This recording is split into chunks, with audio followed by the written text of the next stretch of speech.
They told me to stand in the light.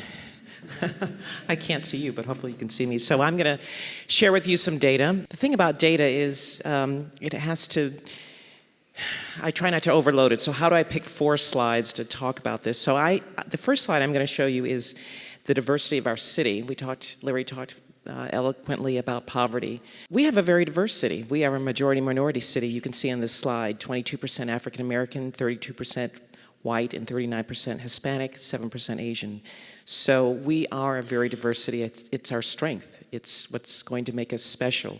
It's going to be an asset for us. In the context, I'm going to talk a little bit about educational attainment and why it's important and why it can be important to students and families and everyone aspiring, because educational attainment can be, as someone said in the notes for me, a game changer for students, and they should really aspire because it really is something that it's an asset for an individual and for families. We're going to take a look at how the correlation between educational attainment and race, just looking at Dallas County. So you can see that 22% of black residents have a bachelor's degree or more, some 39%, some college. And you can see, this is a very interesting slide. I like the way they did this. We do bars and circles at the Fed. So this is nice. It's kind of triangular. So let's go to the next slide, which shows 9% of Hispanics have a bachelor's degree or more. And you can see, though, the very large triangle, 50% have less than a high school diploma. That's not a good looking slide right there. To the next slide, we're going to look at white, non-Hispanic in Dallas County. 46% have a bachelor's. 6% of white residents have less than a high school diploma. Now we're going to go to the median income, and I want to show you how it correlates. Education and income is correlated. So you can see here, these are median incomes, and this is Dallas County, for someone with a graduate degree, a bachelor's, some college, high school, and less than a high school. Do you see the difference in those numbers? Over a lifetime, that equates just about, for someone who has an advanced degree, up to towards $1 million in differential in income. Those are stark numbers.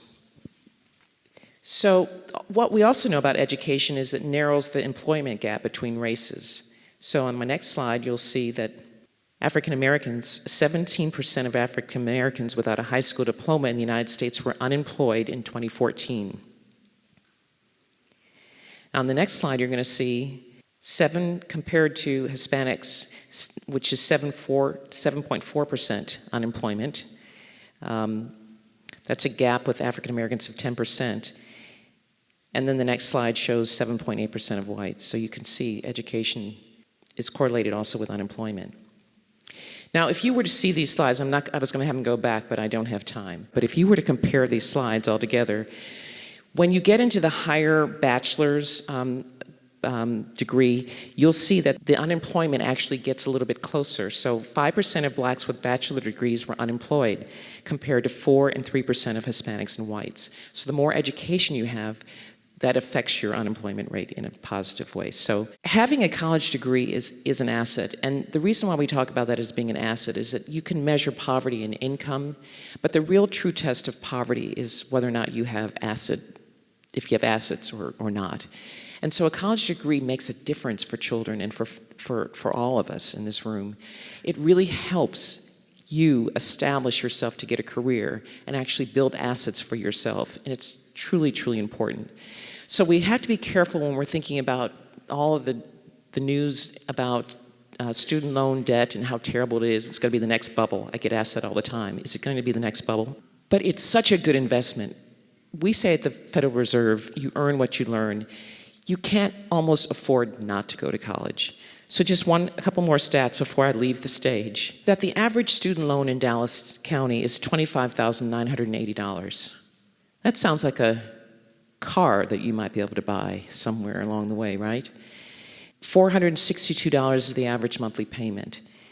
So student lending, if you do it correctly, if you find the right situation, it's a good investment. And that's just something I wanted to leave, that we don't want to get confused or scared about the numbers. One of the reasons why student loan debt is going up is because more students are borrowing money. So it's a good bet. It's a good investment. And it's so important because, as you can see, it's so important to the lives of our children and for their future. Thank you.